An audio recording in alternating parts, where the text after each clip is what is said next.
ना है प्यो पकाना क्या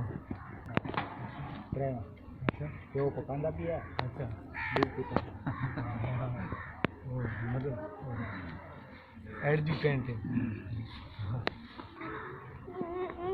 कितनी साल से मेरी 23 साल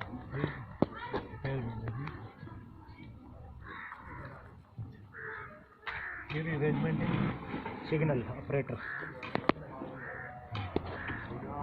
वैन सारी फेयर ना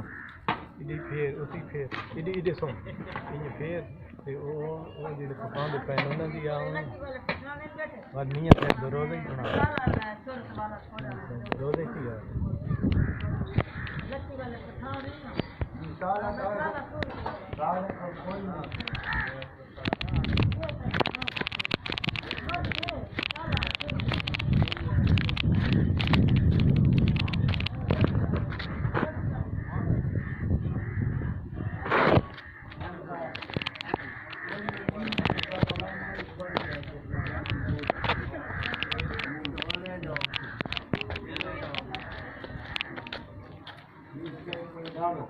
नहीं फिर दो रोज बनाया मैं